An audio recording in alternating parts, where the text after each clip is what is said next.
Hello friends, मैं हूं विजय उपाध्याय और आज हमारे साथ हैं डॉक्टर जानवी, जो कि एक डेंटिस्ट हैं और बहुत सी चीज़ों में इन्होंने स्पेशलाइजेशन किया है। तो आज हम जानेंगे दांतों को कैसे केयर करते हैं और दांतों के बारे में बहुत सी ऐसी चीज़ें जो हम नहीं जानते हैं। तो वेलकम टू जानवी। आप मुझे बताइए कि आपने क्या किया है और थोड़ा अपने बारे में, पहले अपने बारे में क्या बताइए थोड़ा सा। मैं डॉक्टर जानवी दंतारा हूँ। मैंने 10+ इयर्स से डेंटिस्ट्री प्रैक्टिस की है, छोटे बच्चों से लेके एडल्ट्स तक जी, सबका एक्सपीरियंस है मुझे। ग्रेट। मेरा क्लिनिक का नाम है रिवाइवा, जो कि अंधेरी वेस्ट एसपी रोड पे है, opposite Bata showroom. Okay, and next to Shopper Stop. हाँ, शॉपर स्टॉप के लाइन में। जी जी जी। तो अच्छा, मुझे एक चीज़ बताइए, आपने बीडीएस किया, जी बीडीएस करने के बाद आपने फुल माउथ रिहेबिलिटेशन किया, जी। तो ये क्यों किया और इसका क्या हमारी लाइफ में इस्तेमाल होता है? ओके। सो इन 10 सालों में मैंने कई पेशेंट्स ऐसे देखे थे जिनकी सेम दांत की ट्रीटमेंट बार बार हो रही है। जी या तो कुछ महीनों पे वापस प्रॉब्लम आ रही है, या तो कुछ सालों में प्रॉब्लम आ रही है, 1-2 साल में, और वो रिपीट प्रोसेस उनको करना पड़ रहा जी था। जी जी। मुझे इस प्रॉब्लम का सल्यूशन चाहिए था, ओके इसीलिए मैंने ये फील्ड में मास्टर किया है, फुल माउथ रिहैबिलिटेशन। बेसिकली ये क्या होता है कि वो क्यों फेल हो रहा है ट्रीटमेंट, जी वो जी। सल्यूशन कैसे फाइंड करना है, जी, उसमें हमको ट्रेन किया जाता है। ओके अगर ओके। आपकी बाइट करेक्ट है हम्म। तो आपका कोई भी ट्रीटमेंट फेल नहीं होगा, पर वो ओके, कैसे करेक्ट करना है वो हमको इस अच्छा, मेन इसमें हाँ जो सिखाया जाता है कि आपकी जी बाइट को कैसे करेक्ट किया करेक्ट जाए। करना है। अगर आपकी हाँ, बाइट करेक्ट नहीं है, उसकी वजह से वो प्रॉब्लम रिपीट रिपीट हो रही हो है रही है, तो जी, वो इसमें मेनली करेक्ट। करेक्ट किया जाता ऑल्सो है। जिनके दांत घिस जाते हैं, तो उनका भी हम लोग के पास सल्यूशन है इस फुल माउथ रिहैबिलिटेशन में। Oh great. चलो, ये अच्छी बात हुई है कि आपने कुछ नया बताया, क्योंकि हाँ, ये बहुत कम सुनने को मिलता सुनने है। को मिला हमने कभी सुना नहीं है कि जी। ऐसी भी कोई ट्रीटमेंट है कि करेक्ट, हाँ, फुल माउथ रिहैबिलिटेशन नाम का करेक्ट, कोई, ये मैंने बहुत रेयर सुना है। या राइट, रेयर क्या, मैंने आप ही के मुंह से सुना है, ठीक, तो लोगों को भी इसके बारे में ज़रा मालूम मालूम पड़ेगा। पड़े, यस, ग्रेट। अच्छा, डेफिनेटली। मुझे एक चीज़ बताइए, जो लोग ब्रश करते हैं जी, तो उसमें कौन सी बड़ी गलतियां करते हैं जिसकी वजह से उनको प्रॉब्लम हो जाती श्योर। है? पहले तो 2 बार दिन में मिनिमम ब्रश करनी है, जी स्पेशली रात की ब्रशिंग बहुत इंपॉर्टेंट है। जी जी सेकंड ये है कि करेक्ट टेक्निक से करनी है। जी मतलब आजकल यूट्यूब पे सब कुछ अवेलेबल है, जैसे आप टाइप करो कि correct technique of brushing your teeth, और आपको एन नंबर ऑफ वीडियोस आएंगे जो आपको सिखाएंगे, बस उसको सामने रखना है और रात को ब्रश करना है। तो आपकी हैंड मूवमेंट ट्रेन होने में आपको 2 दिन लगेगा।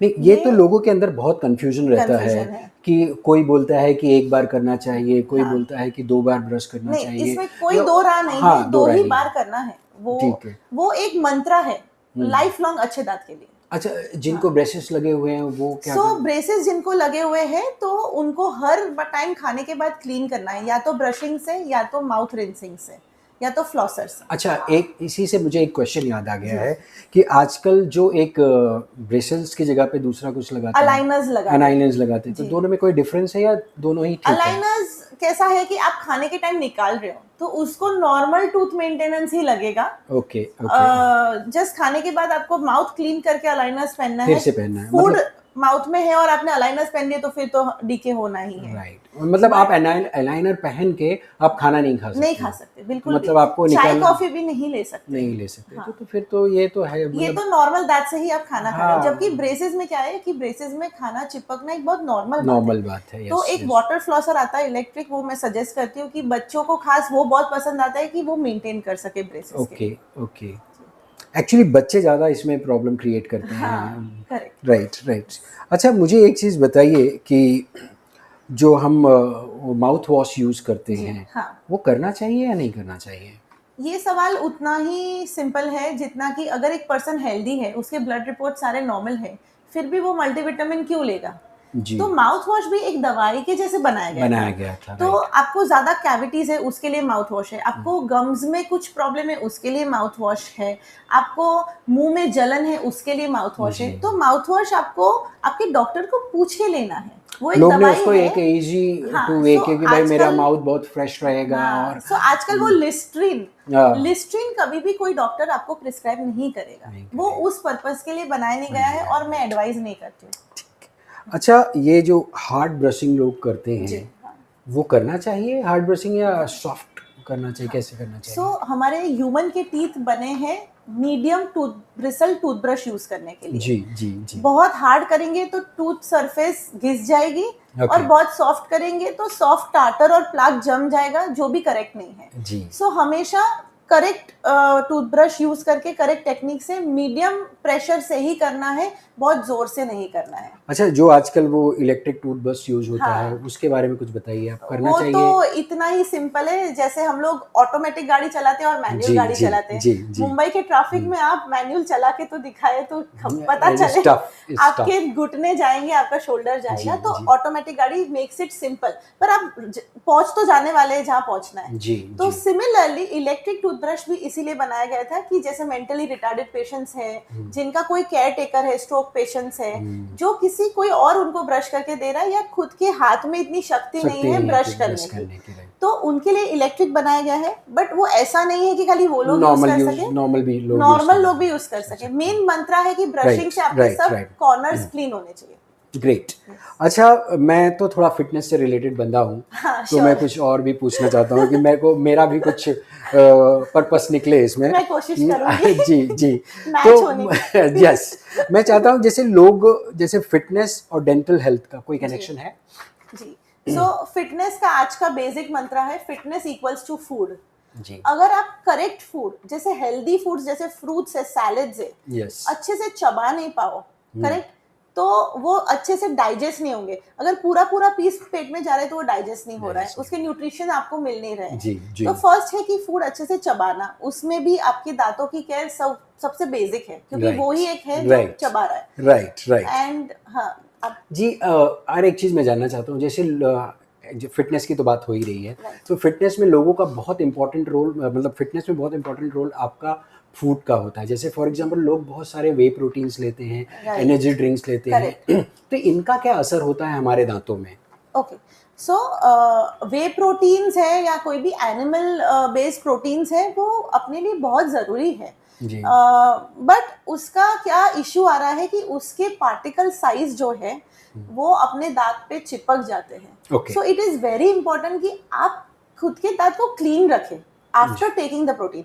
आप उसको प्रोटीन लेके आप कहीं और चले गए, ऑफिस चले गए, गाड़ी में पी लिया, और उसके बाद आपको अपने रिंस नहीं किया, तो वो दांत पे चिपकता है और वो डीके कॉज करता है। दूसरी ये बात है कि अगर आप प्लांट बेस्ड प्रोटीन ले रहे हैं तो उसका अलग सिचुएशन है, बट एनिमल बेस्ड या वे प्रोटीन या मिल्क बेस्ड प्रोटीन ले रहे हैं, वो नेचर में बहुत एसिडिक होता है। उसकी वजह से आपके दांत पे इरोजन होती है, which is also very harmful. तो मेन है कि आप प्रोटीन लो, उसके बाद पानी से प्रॉपर रिंस करो, हो सके तो हाफ एन आवर के बाद ब्रश कर लो। Same like soft drink and energy drink also. जी, एनर्जी ड्रिंक्स और सॉफ्ट ड्रिंक्स, उसमें बेसिकली शुगर का बहुत इश्यू आ जाता है। ये टूथ इरोजन की तो बात हमने की, बट ये दोनों में है ना शुगर कंटेंट। अभी शुगर फ्री भी लिख रहे हैं, बट स्वीटनेस है, कोई भी स्वीट चीज है, इवन फ्रूट के स्वीटनेस से भी माउथ में डीके होती है।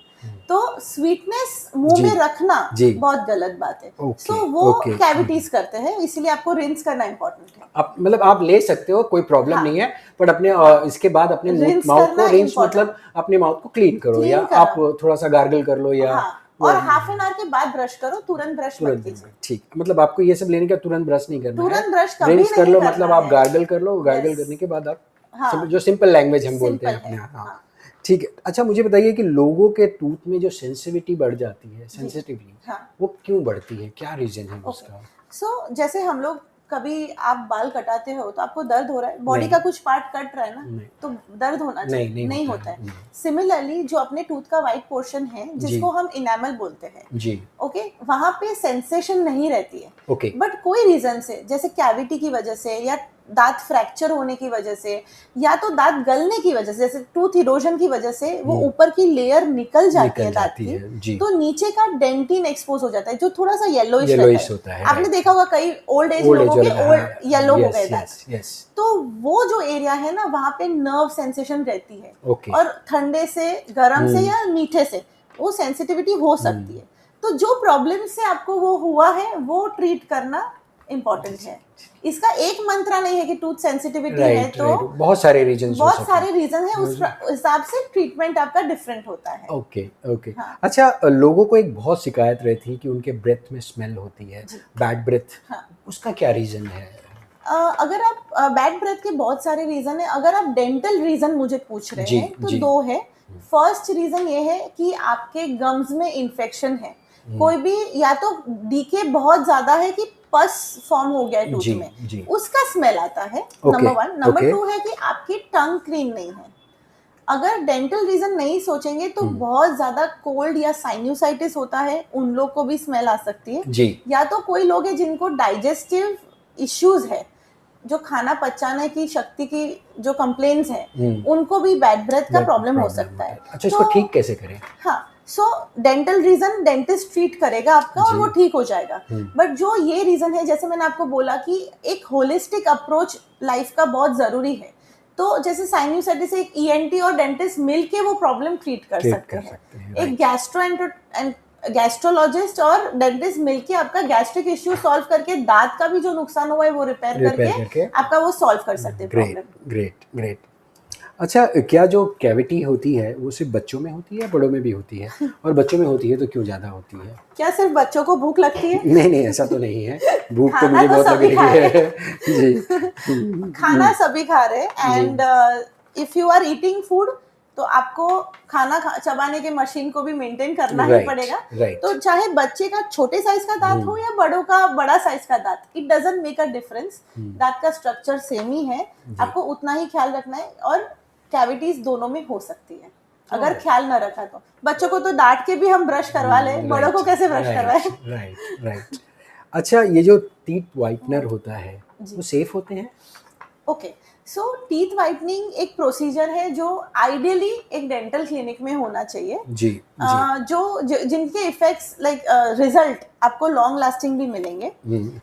एक बहुत कॉमन साइड इफेक्ट है इस ट्रीटमेंट का, जो है सेंसिटिविटी। अगर आप अच्छे प्रोडक्ट्स के साथ अच्छे प्रॉपर स्किल डेंटिस्ट से टेक्निक वाइज आप अगर टूथ वाइटनिंग कराते हैं क्लिनिक में, तो ये सेंसिटिविटी हार्डली आपको कुछ घंटे या एक आध दिन फील होगा, and then it will be okay, which is normal.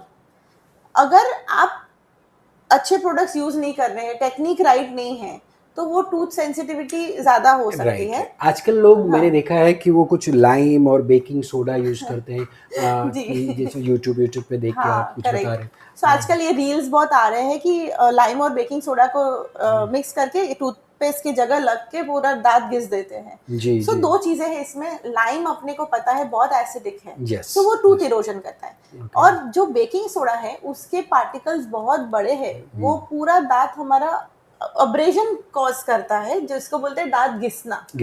तो ऊपर की जो इतनी हार्ड प्रोटेक्टिव लेयर भगवान ने दी है वो हम जानबूझ के घिस रहे हैं। तो ये YouTube का ज्ञान थोड़ा कम ही रखे हैं। हाँ, बट ये आपको लॉन्ग टाइम रिजल्ट भी नहीं देगा। अच्छा, आप ये छोड़ो, उसके बाद ज्यादा प्रॉब्लम्स आपकी बढ़ेगी। तो करेक्ट वे में करना इम्पोर्टेंट है। अच्छा दिखना रॉन्ग नहीं है, बट बस ऑब्वियसली करेक्ट वे में करिए, शॉर्टकट्स मत लीजिए। शॉर्टकट्स हमेशा नुकसानदायक होते हैं। राइट। अच्छा, मुझे एक चीज़ बताइए, ये जो डेंटल इम्प्लांट्स और डेंचर में क्या डिफरेंस है और क्या करना चाहिए? सो दोनों डेंटल ट्रीटमेंट्स हैं जो मिसिंग टूथ को रिप्लेस करते हैं जी। अगर किसी का कोई एक दांत या मल्टीपल दांत मिसिंग है, उसको रिप्लेस करने का ट्रीटमेंट है। जैसे आपने डेंचर बताए, तो डेंचर एक ऐसा अप्लायंस है, मुंह में देते हैं डेंटिस्ट, अपना माप लेते हैं, अलग अलग टाइप के माप लेके वो लैब में बनता है। वो निकालने पहनने वाला है जी, जो आप पूरे दिन पहनो और रात को निकाल दो। अच्छा, वो जो ओल्ड एज वाले लोग करते हैं, हमने मूवीज में देखा है बहुत सारा, वो रात को पानी में डिप करके रख दो। राइट। वो एक ट्रीटमेंट हो गया। दूसरा है कि हमारे फिक्स हो जाते हैं मुंह में, तो डेंटल इम्प्लांट्स एक ऐसा सोल्यूशन ह्यूमन बीइंग ने बनाया है जो रूबरू अपने भगवान ने बनाए हुए दांत को रेप्लिकेट करता है। जैसे उसका स्क्रू है जो हड्डी में चला गया, एंड ऊपर का जो कैप है वो बिल्कुल अपना वाइट पोर्शन रेप्लिकेट करता है। तो जब आप कुछ खाना चबाते हैं ना, तो हम लोग चबाते हैं तो एक फील होती है, खाने की टेस्ट होती है, फील होती है, वो आप डेंटल इम्प्लांट्स में घुमाते नहीं है, जबकि डेंचर में वो फील चली जाती है। ओके, उसका मतलब यही डिफरेंस है। अच्छा, मुझे एक चीज़ बताइए, लोग ज़्यादा करके जैसे टूथब्रश और वो टूथपेस्ट और टूथ पाउडर यूज़ करते हैं। बहुत लोग टूथ पाउडर यूज़ करते हैं, बहुत लोग टूथपेस्ट यूज़ करते हैं। तो दोनों में फ़र्क क्या है? दोनों में क्या यूज़ करना चाहिए ये भी बताइए आप। जी, सो बेसिकली हर एक इंसान के लिए एक फ्लोराइड टूथपेस्ट मैं सजेस्ट करूंगी। कभी भी मार्केट से आप उठाए नॉर्मल फ्लोराइड टूथपेस्ट एक बेसिक है जो इससे 2 बार हमको ब्रश करना है। जी।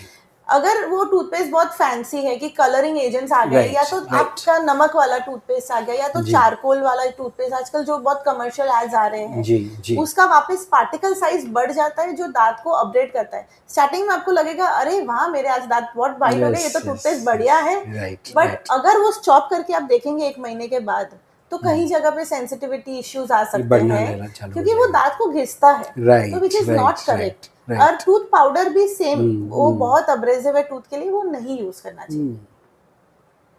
अच्छा, हमारे दांत जो जैसे खराब हो जाते हैं या गल जाते हैं, करेक्ट, तो उसके लिए बेस्ट ट्रीटमेंट क्या हो जाता है? ओके, सो इट डिपेंड्स आपके इंडिविजुअल एक दांत के ऊपर डिपेंड करता है कि सपोज आपको एक छोटा सा कैविटी है तो आप वो फिलिंग से करवा लेंगे जी। अगर वो कैविटी डीप है तो हम उसको रूट कनाल करते हैं या तो कोई बार कोई दांत फ्रैक्चर हो जाता है, कुछ कड़क पीस चबाने में आ गए, उससे भी मेरे साथ हो चुका है। अच्छा सो वो फ्रैक्चर्ड पोर्शन कितना फ्रैक्चर है वो डिपेंड करके हम उसका ट्रीटमेंट करते हैं। ओके। और कभी एक टाइम ऐसा भी आता है कि कभी वो दांत निकालना भी पड़े, उतना खराब हो गया है तो वो दांत निकाल के हम डेंटल इम्प्लांट्स करते हैं। ओके। और कैप कब लगता है? जब आप रूट कनाल करते हैं तब कैप लगाते हैं? हाँ, सो रूट कनाल के बाद ही हम लोग थोड़ा एक 15 दिन का गैप लेके फिर कैप कर देते हैं। जस्ट टू सी कि आपको रूट कनाल के बाद कुछ प्रॉब्लम नहीं है, वो चेक करने के बाद ही हम कैप करते हैं। कैप तो परमानेंट हो जाता है ऑलमोस्ट, राइट? Correct, right. अच्छा, मुझे एक चीज़ बताइए, आजकल तो एडो में भी बहुत दिखता है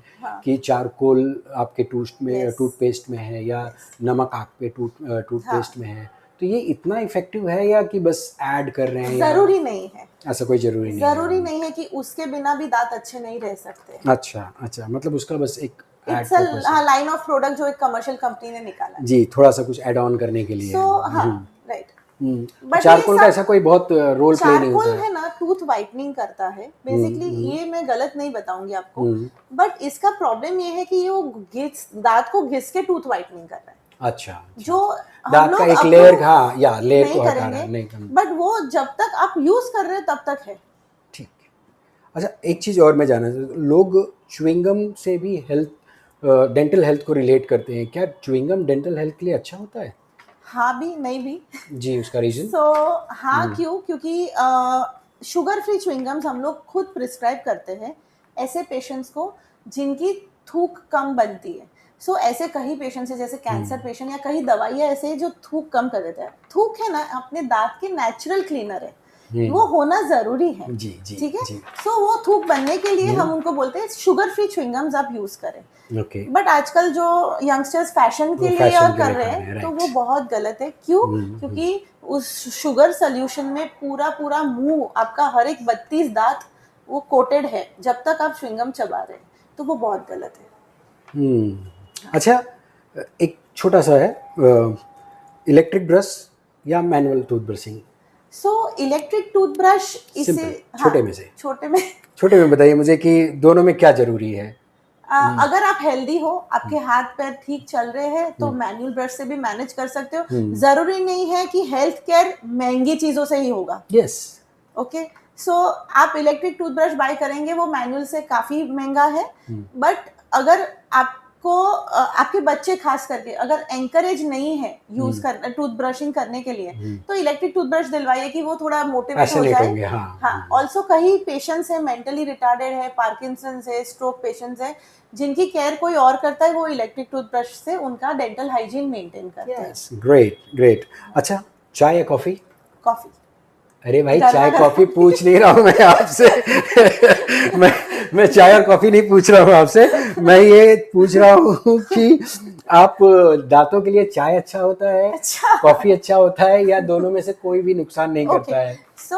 कॉफी और चाय दोनों में है ना एक केमिकल टैनिन्स रहते हैं, जो अपने दांत को स्टेन करते हैं जी। ये सिंपल फंडा है। अगर आप चाय ब्लैक टी ले रहे हैं तो आपको इफेक्ट होगा, वरना नॉर्मल चाय से इतना इफेक्ट नहीं होता है। बल्कि कॉफी में वो प्रोपोर्शन बहुत ज्यादा है टैनिन्स का और क्रोमोजेंस का, जी। जिसकी वजह से दांत पे स्टेनिंग होनी ही होनी है। ओह। अगर रोज कंज्यूम कर रहे हैं तो वो दांत का थोड़ा ब्राउनिश कलर आ ही आ ही जाएगा। जाता है, अच्छा। और चाय में वो नहीं होता है। हाँ, और स्पेशली वो आपको है ना सामने से कई बार नहीं दिखता है, वो अंदर के सरफेस पे ज्यादा ज़्यादा दिखता है। तो चाय में ये चीज़ें नहीं होती हैं, चाय पी सकते ब्लैक हैं? टी है तो हो सकती है, नॉर्मल चाय से इतना नहीं हो रही। थैंक गॉड, मैं ब्लैक टी नहीं पीता हूँ। अच्छा। मुझे गोरी चाय ज़्यादा पसंद है। मतलब आप सेफ है। या तो अच्छा, मुझे कोई 3 टिप्स अगर मेरे दर्शकों को आप देना चाहें, जी, हाँ। तो क्या देंगे अपने दांतों के लिए, वो क्या कर सकते हैं? सो बेसिकली दांत का मेंटेनेंस, हम लोग दांत पूरे दिन यूज करते हैं, बट मेंटेनेंस बहुत ही सिंपल है। दिन में 2 बार brushing, but with correct technique. उसको 40 सेकेंड लगता है, हार्डली कुछ लगता है। सेकेंड इज हर 6 महीने आप आपके डेंटिस्ट को विजिट कीजिए, जी, क्योंकि जी, वो जी। अगर छोटी सी छोटी बात होगी ना, उस टाइम निपटा देंगे, कुछ बड़ा नहीं होगा, क्योंकि दांत एक बार खराब हो जाता है वो वापस नहीं आता है। Okay, second. थर्ड ये है कि आपके फूड में आप शुगर और एसिडिक स्टफ जितना कम। हो सके अवॉइड कीजिए। तो एसिडिक से इरोजन नहीं होगा, शुगर से कैविटीज नहीं होगी। ऐसा नहीं बोल रही हूँ कि कंप्लीटली बंद करो, क्योंकि आजकल तो कुछ भी अवेलेबल Possible नहीं है, नहीं है। बट जितना हो सके आप कम यूज कीजिए। और अगर कर रहे हैं तो उसके बाद माउथ को रिंस करना जरूरी है, एंड हो सके तो आधे घंटे के बाद एक ब्रश घुमा लेंगे तो अच्छा है। एक क्वेश्चन कि बचपन से हम डेंटिस्ट से डरते हैं और वो बड़े होने तक भी डरते रहते हैं, ऐसा क्यों भाई, ऐसा मेरी क्यों? एक पेशेंट थी 13 साल की, मुझे बोलती है कि मैंने इमेजिन किया था आपके यहाँ आने से पहले कि आपको 2 हॉर्न्स होंगे और आप एक मॉन्स्टर लगोगे। मतलब ऐसा क्रिएट किया गया है डेंटिस्ट को बच्चों के सामने। तो 13 साल की लड़की ने मुझे ये बोला हुआ। एक्चुअली उसका एक रीजन मैं बताता हूँ। मैंने भी नोटिस किया है कि जब बच्चे खाना नहीं खाते हैं ना, तो हाँ। उनको डॉक्टर का नाम डरा लेके दो। डराया जाता पहले है। से बस वो हाँ, मन में गाड़ दो कि आप खाना नहीं खाओगे तो आपको डेंटिस्ट के पाएगा और डेंटिस्ट पूरा एकदम अजीबोगरीब में होगी। Correct correct. ऐसे उसकी वजह से रीजन है। बेसिकली 2 डर होते हैं लोगों को। एक तो अब हमारे इक्विपमेंट्स, इतने बड़े बड़े मशीन, जी, जी, चेयर्स जी। और उनकी आवाज, ओके। तो वो एक डरावनी होती है। एंड जबकि उसके डरने का कुछ है ही नहीं, वो मशीन जरूरी है आपके दांत को ठीक करने के लिए। yes। एंड दूसरा होता है कि मुंह में इंजेक्शन लेना। राइट, तो मुंह में इंजेक्शन को थोड़ा तो डर। इतना बढ़ाया है, ऑब्वियसली बाहर लेने में लोग डर जाते हैं, आप मुंह में दोगे तो ऑब्वियसली लोगों मुंह में इतना बारीक सा इंजेक्शन अगर आप डाल रहे डाल हो रहे हो। तो वो और एकदम आंखों के सामने से आ रहा है वो। तो ये लोग एक्चुअली क्या होता है कि इसमें लोग आंख बंद करके ऐसे कर लेते हैं, हाँ। बट ये एकदम आंखों के आंखों सामने से सामने से इंजेक्शन आ आ रहा है, तो Correct, ऑब्वियसली थोड़ा स्कैरी होता है। तो अब मुझे बताइए कि साल में कितनी बार अपना डेंटल चेकअप कराना चाहिए? Minimum 1 time to 2 times. आप लो रिस्क पेशेंट है या हाई रिस्क, वो एक आपको डेंटिस्ट बताएगा, गाइड करेगा कि आपको कितनी बार डेंटल चेकअप कराना चाहिए, उस हिसाब से आपको फॉलो करना है। और मेरे जैसे लोग जो बहुत 5 सेकंड में ब्रश कर लेते हैं। आप 2 बार आ जाइए। दिन में 2 बार? नहीं नहीं नहीं, साल में 2 बार। बहुत महंगा पड़ेगा दिन में 2 हाँ, बार। वो तो पड़ेगा।